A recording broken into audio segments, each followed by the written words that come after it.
Today, we are diving into one of the most powerful and honestly most misunderstood tools in all of real estate, the 1031 exchange. It's a total game changer for investors looking to build serious wealth. And in this explainer, we are going to break down exactly how it works step by step. So, let's set the scene. You've just sold an investment property, the timing was perfect, the market was hot, and you've walked away with a really significant profit. It's a fantastic moment for any investor. But right behind that feeling of success, a pretty big question starts to loom, doesn't it? What about the taxes? That's right. Every profitable sale comes with a tax liability. And when you're talking about real estate gains, that bill can take a massive bite out of your hard-earned profit. I mean, we're talking about federal capital gains taxes, which can be up to 20%. And on top of that, there's something called depreciation recapture tax, plus whatever your state's tax is. All of a sudden, a huge chunk of your profit is heading to the government instead of into your next investment. But what if? What if there was a way to legally just hit the pause button on that tax bill? So here's our game plan. First, we'll really frame this tax problem. Then, we'll introduce the 1031 exchange as the awesome solution it is.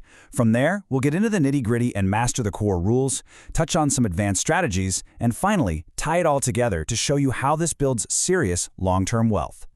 Now, it's really important to get this. That tax bill isn't just a one-time hit. It's a drag on your growth. Every dollar you pay in taxes is a dollar you can't reinvest, and that slows down your momentum, making it so much harder to scale your portfolio. And that brings us to this truly elegant solution, baked right into the tax code itself, Internal Revenue Code Section 1031. This is the secret weapon that allows smart investors to keep their capital working for them instead of handing it over. So, what the heck is it? Well, a 1031 exchange lets you sell an investment property and roll 100% of the proceeds into a new one, deferring all the capital gains tax. The best way to think about it is less like a sale and a purchase and more like a continuous investment, almost like a swap. You're just trading one investment for another of a similar type. And get this isn't some brand new loophole or a sketchy tax shelter. Section 1031 has been a cornerstone of U.S. tax law for over a century. It was actually designed to encourage people to keep reinvesting in the economy. It's as legitimate as it gets. All right, now for the really important part. To use this tool, you absolutely have to follow the rules. And trust me, they are strict. But don't worry, they're also pretty logical once we break them down. Let's dig into the three big ones you have to know.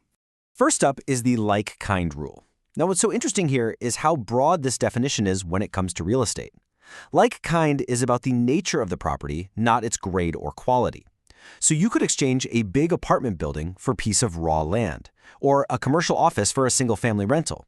The key is that both have to be real properties held for investment or business use. Second, the timeline.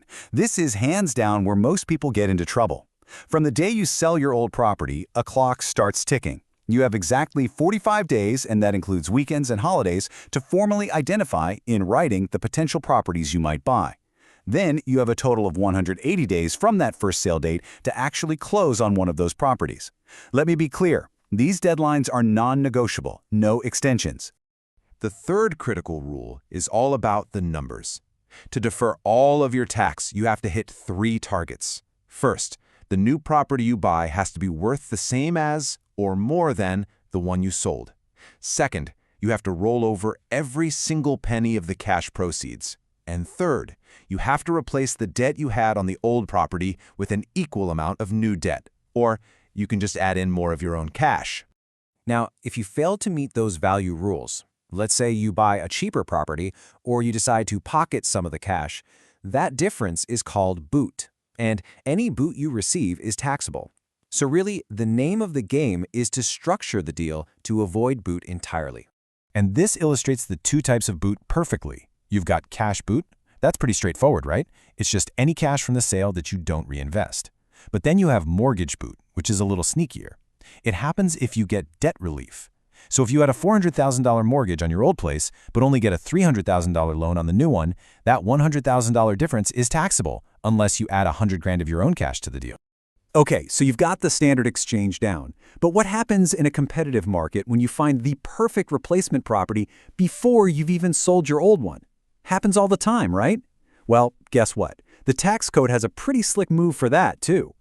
It's called a reverse exchange. Now, The trick is, you can't own both properties at the same time. So, this strategy uses a specialist third party called an exchange accommodation title holder, or EAT for short, who essentially buys and parks the new property for you until you can sell your old one. The timeline is kind of similar, just flipped on its head. First, the EAT buys the property you want. From that day, you have 45 days to formally identify which of your old properties you plan to sell. Then you've got the rest of the 180-day window to get that old property sold. Once you do, the EAT transfers the title of the new property to you, and boom, the exchange is complete. Yeah, this visual just nails the concept. The EAT acts like a temporary safe harbor for your new property.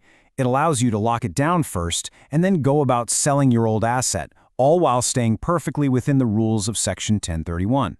It's an incredibly powerful tool in fast-moving markets. Okay, let's zoom out and bring this all together. Why go through all this trouble? Because mastering the 1031 exchange is about so much more than dodging a single tax bill. It's about a long-term strategy for creating real, generational wealth. You know, this is where the magic really happens. It's all about the compounding effect. By deferring those taxes, you keep 100% of your capital working for you. This dramatically increases your purchasing power for the next deal. You can use exchanges to pivot into different geographic markets, you can consolidate a bunch of small properties into one big one, or you can diversify your portfolio, all while your wealth grows and grows, tax-deferred. So, if there's one thing to take away, it's this. The 1031 exchange isn't just a section in the tax code, it's a dynamic financial engine. It transforms what would normally be a taxable event into a massive strategic opportunity. And that really leaves us with one final thought to ponder. With this power to defer, to compound, and to grow, what could a 1031 exchange unlock for you?